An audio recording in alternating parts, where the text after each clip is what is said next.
오전에는 많은 비가 내려서 좀 불편함이 있었는데요. 또 그럼에도 불구하고 날씨에 연연하지 않고 또 주님의 은혜를 사모하여서 이 자리에 나오신 모든 분들을 주님께서 기뻐하시고 또 환영해 주실 줄 믿습니다. 우리 옆에 계신 분과 함께 인사하겠습니다. 하나님께서 당신을 기뻐하십니다. 기뻐하십니다.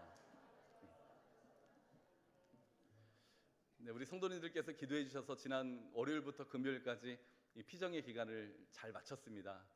네, 감사하게도 또 어떤 분께서는 왜 이렇게 짧게 다녀왔냐고 감사한 걱정을 해주시더라고요. 당회에서는 2주간의 그 피정을 이렇게 허락해 주시고 말씀해 주셨는데요. 제가 올해는 한 주간만 월요일부터 금요일만 피정을 한다고 했습니다.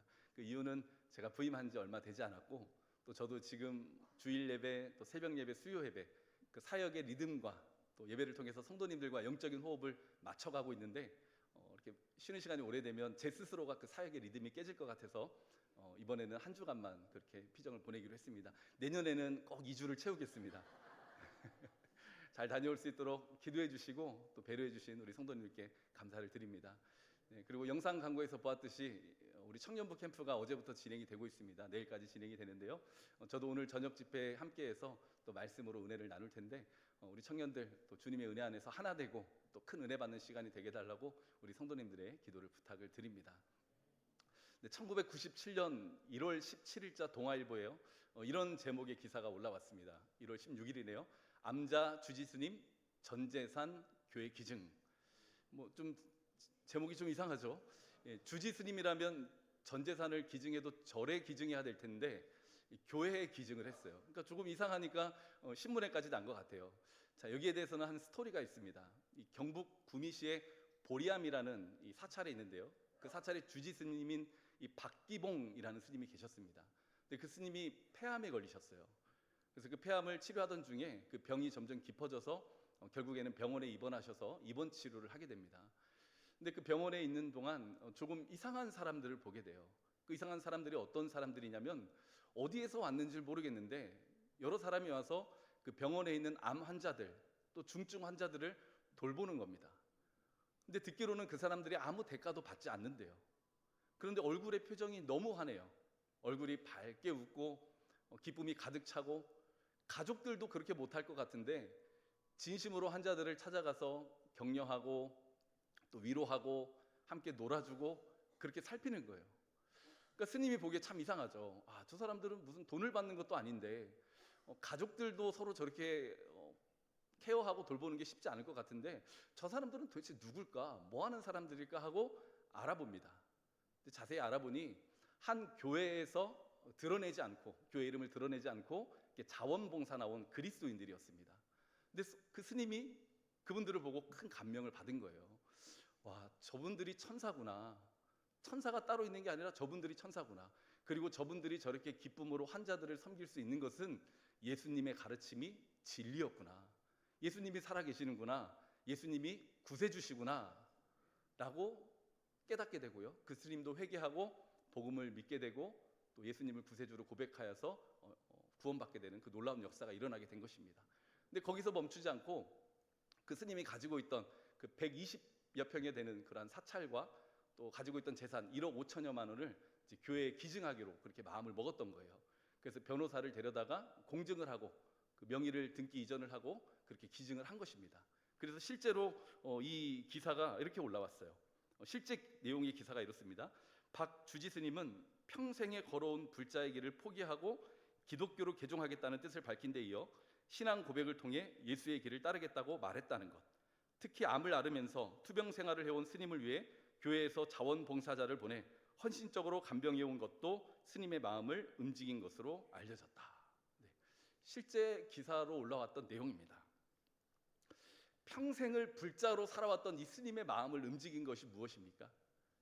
네, 첫째는 하나님의 주권적인 섭리와 사랑과 인도하심이겠죠.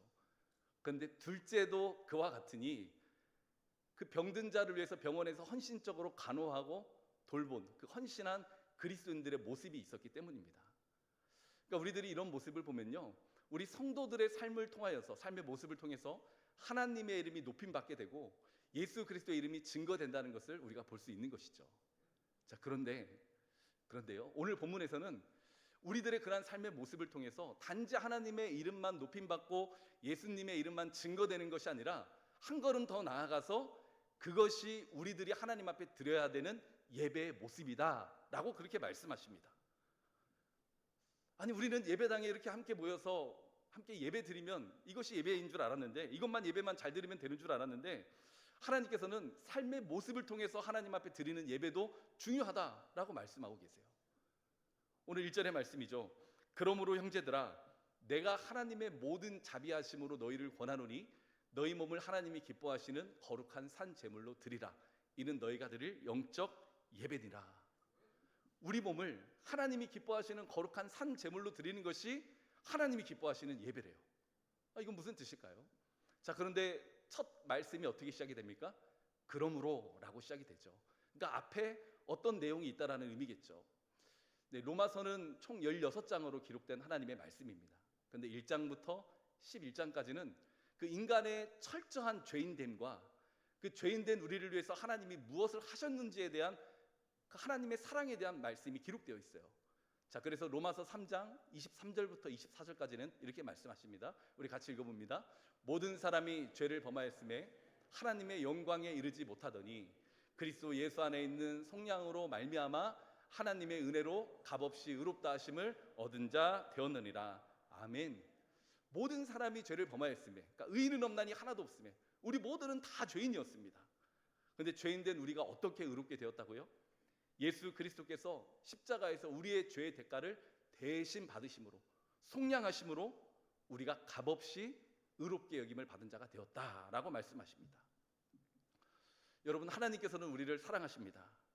그리고 사랑하는 우리를 위해서, 죄인된 우리를 구원하시기 위해서 예수 그리스도를 보내주셨습니다. 예수님은 우리를 위해서, 우리의 죄를 대신해서 십자가에서 고난당하셨습니다.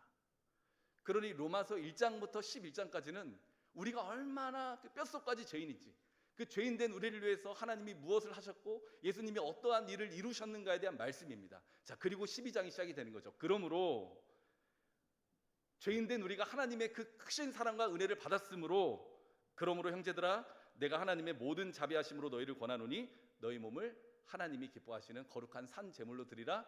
이는 너희가 드릴 영적 예배니라.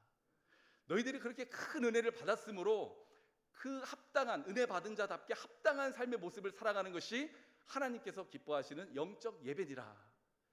우리가 드려야 되는 영적 예배니라 라고 말씀하세요. 자, 여기서 영적이라는 단어는요, 헬라어로 로이코스라는 단어인데요, 어떤 신비한, 영적이라고 해서 신비한 것을 뜻하는 단어가입니다. 육체적인 거에 반대를 뜻하는 그런 단어가 아니에요.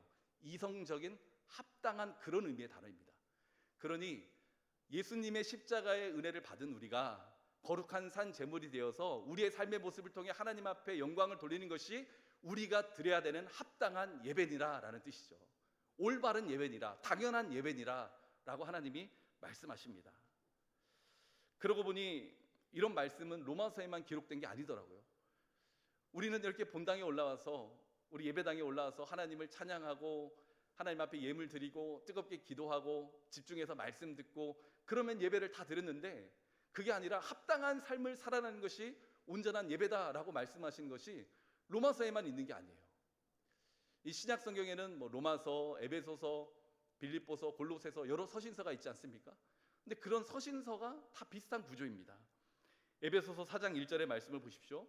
그러므로, 또 그러므로 시작해요. 주 안에서 갇힌 내가 너희를 권하노니 너희가 부르심을 받은 일에 합당하게 행하여. 또 에베소서 4장도 그러므로입니다. 그럼 1장부터 3장까지는 무슨 내용입니까? 에베소서 1장부터 3장까지는요, 하나님께서 하늘의 문을 여시고 우리들에게 베풀어 주신 하늘의 신령한 복에 관한 말씀이에요. 자, 근데 그 하늘의 신령한 복에 관한 말씀은 하나님께서 태초에 우리를 선택하셨다. 선택하신 우리를 예수님의 십자가의 은혜로 구원해 주셨다. 그리고 우리는 하나님의 자녀요 백성이 되었다. 그리고 이제 4장에 그러므로, 근데 또 그러므로 어떻게 하라고 하십니까? 부르심을 받은 일에 합당하게 행하여. 성도 여러분, 우리가 드리는 예배는요, 이 예배당 안에서만 끝나는 것이 아닙니다. 우리가 주일에 오전에 딱 한 번 올려와서 하나님 앞에 예배 드리고 이 예배가 끝나는 것이 아니에요. 우리들의 삶의 자리에서도 하나님께 드리는 예배가 계속되는 줄 믿으시기를 바랍니다. 우리가 월요일부터 토요일까지는 막 자기 마음대로 살다가 주일에 올라와서 하나님께 예배 드리면 끝나는 게 아니라는 거예요. 월요일부터 토요일까지 우리들의 삶의 자리에서, 가정에서, 일터에서, 남편으로서, 아내로서, 자녀로서, 회사 직원으로서, 관리자로서, 학생으로서 그에 합당한 삶의 모습을 올려드리는 그 예배자의 모습이 우리에게 필요하다, 하나님이 말씀하십니다. 그래서 오늘 본문에 산 제물로 드리라 라고 하시는 거죠. 우리는 죽어서 한 번 드리고 끝나는 제물이 아니라 살아있는 동안 하나님께 매일매일 드려지는 제물이라는 것입니다. 시편 29편에서도 말씀하세요. 여호와께 그의 이름에 합당한 영광을 돌리며 거룩한 옷을 입고 여호와께 예배할지어다. 존 메가던 목사님은 이런 도전 있는 말을 선포합니다. 참된 예배는 주일 예배 시간에 축도 후에 비로소 시작된다.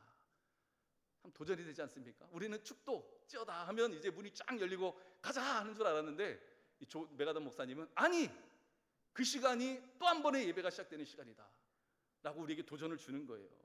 축도 후에 세상으로 돌아가서, 가정으로 돌아가서, 우리들의 삶의 자리로 돌아가서 하나님의 뜻을 이루어가는 모습을 통해서 예배자의 삶을 살아야 된다는 것이죠. 사랑하는 성도 여러분, 우리들의 삶을 통하여서 하나님께 영광 돌리는 그 삶의 예배를 회복할 수 있기를 예수님의 이름으로 축복합니다. 그럼 우리가 회복해야 되는 그 삶의 예배자의 모습이 무엇인가? 좀 길지만요, 오늘 12장 2절 이후에 나오는 9절부터 18절까지의 말씀을 세 번역으로 읽어볼 텐데, 이 모습이 하나님께서 기뻐하시는 예배자의 모습입니다. 우리 같이 믿음의 고백으로 생각하면서 천천히 한번 읽어보겠습니다. 사랑에는 거짓이 없어야 합니다. 악한 것을 미워하고 선한 것을 굳게 잡으십시오. 형제의 사랑으로 서로 다정하게 대하며 존경하기를 서로 먼저 하십시오. 열심을 내어서 부지런히 일하며 성령으로 뜨거워진 마음을 가지고 주님을 섬기십시오. 소망을 품고 즐거워하며 환난을 당할 때 참으며 기도를 꾸준히 하십시오. 성도들이 쓸 것을 공급하고 손님 대접하기를 힘쓰십시오. 여러분을 박해하는 사람을 축복하십시오. 축복을 하고 저주를 하지 마십시오. 기뻐하는 사람들과 함께 기뻐하고 우는 사람들과 함께 우십시오. 서로 한 마음이 되고 교만한 마음을 품지 말고 비천한 사람들과 함께 사귀고 스스로 지혜가 있는 채 하지 마십시오. 아무에게도 악을 악으로 갚지 말고 모든 사람이 선하다고 생각하는 일을 하려고 애쓰십시오. 여러분 쪽에서 할 수 있는 대로 모든 사람과 더불어 화평하게 지내십시오. 아멘. 우리가 거룩한 산 제물이 되어서 하나님께 드려야 되는 영적 예배, 합당한 예배, 올바른 예배는요, 악을 미워하고 선한 것을 굳게 잡는 예배라고 말씀하십니다. 예배가 이 예배당 안에서만 끝나는 것이 아니라 내일 일을 염려하지 않고 언제나 주님을 의지하는 것이 예배라고 하십니다. 세상에서 받는 고난을 믿음으로 이겨내는 것이 예배래요. 원수를 용서하고 축복하는 것이 예배라고 하나님이 말씀하십니다. 하나님께 사랑을 받은 것처럼 사람들을 사랑해내는 것이 예배랍니다. 기뻐하는 사람과 함께 기뻐하고 우는 사람들과 함께 눈물을 흘릴 수 있는 것이, 이것이 하나님 앞에 드릴 수 있는 예배라고 하나님이 오늘 말씀하시는 거예요. 이것이 우리가 회복해야 되는 예배의 모습입니다. 특별히 어제는 우리나라가 일제강점기로부터 해방된 그 광복 81주년을 맞는 날이었죠. 우리나라 한국교회 초대교회의 믿음의 선배들의 모습을 보면요, 온전히 자신들의 삶의 모습을 통해서 모든 것을 거룩한 산 제물로 하나님 앞에 올려드리는 삶을 살았다는 것을 우리가 잘 알고 있습니다. 우리나라 초대 믿음의 선배들이 우리나라 민족에 끼친 영향력은 참 대단했죠. 당시 기독교인들은 우리나라 인구 중에 2%도 채 되지 않았다고 합니다. 그런데 그 작은 그리스도인들이 함께 힘을 모아서 먼저 앞장서서 나라를 위해서 기도했고요, 독립운동에 앞장섰고요, 그 자신들도 배고픈데 자신들의 재산을, 지갑을 열어서 굶주린 자들을 먹였고요, 아픈 자들을 데려다 치료했습니다. 그러니까 그 믿음의 선배들이 예수님을 본받고 한 명 한 명이 작은 예수가 되어서 나라와 민족을 섬기고 그 사랑하는, 예배하는 예배자의 삶을 통해서 예수 그리스도를 증거한 거예요. 그들의 삶이 있었기에 우리나라 초대교회 믿음의 선배들의 그러한 헌신적인 예배자의 삶의 모습이 있었기에 우리나라가 이만큼 예수 이름으로 부흥되고 축복받은 줄 믿으시기 바랍니다. 우리 또한 그러니 삶의 모든 영역에서 하나님께 영광 돌리는, 하나님께서 기뻐하시는 예배자가 되어야 되는 것이죠. 삶의 예배자가 되어야 됩니다. 그런데 안타까운 것은 잘 안 돼요. 우리가 결단하고 또 머리로는 아는데 삶의 자리로 돌아가면 잘 안 됩니다. 뭐 그런 수치 많잖아요. 통계가 많잖아요. 뭐 한국 교회의 신뢰도가 몇 %다, 한국 교회 그리스도인들의 뭐 신뢰도가, 정직함이 뭐 몇 %다, 그런 수치가 많잖아요. 뭐 그런 거 보지 않더라도 우리 스스로가 나를 잘 알아요. 이렇게 예배당에서 밝은 얼굴로 예배를 드리고 있지만 우리가 집에 돌아가는 길에 운전대를 잡고 앞에 차 하나만 끼어들어도 그 받은 은혜를 욱하고 쏟아내 버리는 게 우리들의 솔직한 모습입니다. 아는데 안 돼요. 우리는 참 연약합니다. 참 미약하고 부족합니다. 저는 신학대학교 다니기 전에 그 일반 대학교를 한 2년 정도 다녔습니다. 그리고 군대를 전역하고 다시 신학대학교에 갔는데요. 그 고등학교 졸업하고 일반 대학교를 다닐 때 그 기억나는 선배가 있어요. 군대를 전역하고 복학한 그 복학생이었습니다. 근데 그 선배가 기억나는 이유는 후배들을 참 잘 챙겨줬어요. 후배들과 노는 걸 좋아했고 자기 지갑을 열어서 후배들을 참 맛있는 걸 많이 사줬습니다. 뭐 선배가 밥 사주면 좋은 선배잖아요. 근데 그 선배가 저도 참 좋아했어요. 그래서 저도 그 선배를 잘 따랐는데 한 번은 그 선배가 저에게 이런 말을 하더라고요. 경준아, 내가 교회를 다니는데 내가 다니는 교회에서 이번 주 일요일에 새생명 축제를 한대. 청년부 새생명 축제를 한대. 그러니 나와 같이 교회 가자 그러시더라고요. 그래서 제가 선배 저 교회 다니는데요. 그러니까 선배가 진짜? 충격이었어요. 네. 저만 그런 거 아니죠? 나의 삶의 모습에 그리스도다운 모습이 하나도 없구나. 드러나는 게 없구나. 괜한 말을 한 것 같아요. 우리들은 참 연약합니다. 근데 우리뿐만이 아니에요. 그 위대한 사도 바울도 그랬습니다. 바울도 선을 행하고 싶지만, 생명의 성령의 법을 따라가고 싶었지만 늘 옳은 일을 하고 싶어도 늘 사망의 법에 이끌려 죄로 달려가는 자신의 모습을 보고 그런 한탄을 했잖아요. 오라 나는 공고한 사람이로다. 누가 나를 이 사망의 몸에서 건져내랴. 잘 안 돼요. 근데 정말 감사한 것은 하나님께서 우리들의 그런 연약함을 알고 계십니다. 예수님께서 우리들의 그런 부족함을 알고 계세요. 그래서 예수님께서 우리들에게 기도를 가르쳐 주실 때 이런 기도를 가르쳐 주셨잖아요. 우리를 시험에 들지 않게 하시고 악에서 구하여 주십시오. 제자들이 예수님 하나님 앞에 기도를 어떻게 해야 됩니까? 우리가 진심으로 기도해야 되는 내용이 무엇입니까? 라고 했을 때 예수님께서 하늘에 계신 우리 아버지 쭉 가르쳐 주시다가 그 중에 중간에 가장 중요한 것, 우리를 시험에 들지 않게 하시고 악에서 구하여 주십시오 라고 기도해라 라고 가르쳐 주셨어요. 만약 우리가 세상의 시험에 넘어지지 않고 세상의 죄를 물리치고 악에 빠지지 않는 것이 우리들의 힘과 결단과 의지로 가능한 것이라면 예수님이 기도 가르쳐 주지 않으셨겠죠. 그건 너희들의 힘으로 할 수 있어. 너희들의 노력으로 할 수 있는 일이야. 그렇게 말씀하시겠죠. 근데 우리의 힘으로 할 수 없기 때문에 기도하라라고 말씀하신 겁니다. 그래서 하나님께서는 우리가 예배당의 문을 열고 우리들의 삶의 자리로 돌아가서 월요일부터 토요일까지 그 합당한 예배자로 승리할 수 있도록 오늘 우리들에게 한 가지를 더 먼저 가르쳐 주셨어요. 그러므로 형제들아, 내가 모든 하나님의 자비하심으로 너희를 권하노니 너희 몸을 하나님께서 기뻐하시는 거룩한 산 제물로 드리라. 이는 너희가 드릴 영적 예배니라. 너희들이 이런 합당한 삶을 살아야 되는데 그 삶의 원동력은 하나님의 자비하심이다 라고 말씀하셨습니다. 그러니까 우리의 힘으로 할 수 있는 게 아니라, 우리들의 노력과 어떤 끈기와 다짐으로 가능한 것이 아니라 하나님의 자비하심 안에 스며들 때 가능하다는 것이죠. 사랑하는 성도 여러분, 우리를 향한 하나님의 은혜가 계속해서 흐르고 있다는 것을 믿으십니까? 오늘 본문의 하나님의 자비하심은요, 하나님의 은혜, 하나님의 긍휼, 하나님의 자비, 하나님의 사랑이라는 뜻입니다. 그런데 단수가 아니라 복수형의 단어예요. 그러니 하나님의 자비와 하나님의 사랑과 하나님의 은혜와 하나님의 긍휼은 멈추지 않고 계속 우리들에게 부어지고 있다는 겁니다.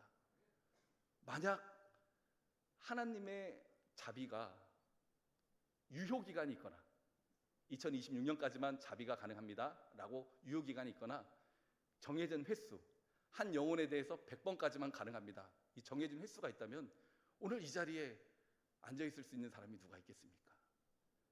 하나님의 자비는 멈추지 않습니다. 우리를 향한 하나님의 긍휼은 계속해서 흐르고 있고 계속해서 흐를 것입니다.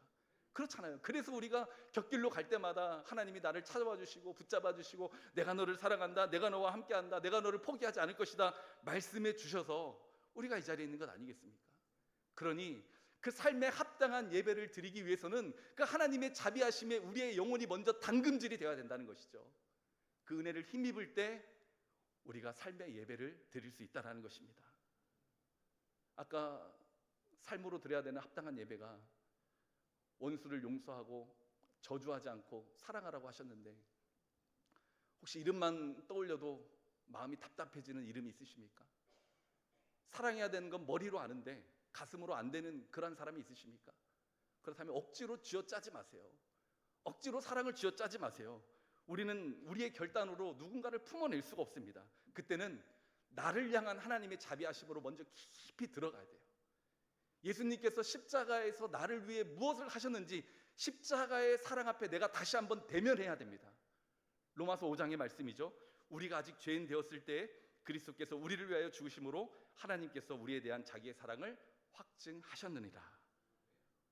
우리가 죄로 인해 하나님과 원수 되었을 때에 바로 그때 하나님께서 우리를 위해서 독생자 예수 그리스도를 십자가에 내어 주셨습니다. 그 압도적인 자비하심, 그 압도적인 사랑, 그 압도적인 긍휼, 자격 없는 나를 살려내신 그 십자가의 사랑에 내가 듬뿍 적셔질 때 내가 그 사랑을 힘입어서 누군가를 사랑할 수 있는 것입니다. 혹시 끊어지지 않는 악한 죄의 습관이 있으십니까? 그거 안 돼요. 우리 힘으로 끊어내기 참 어렵습니다.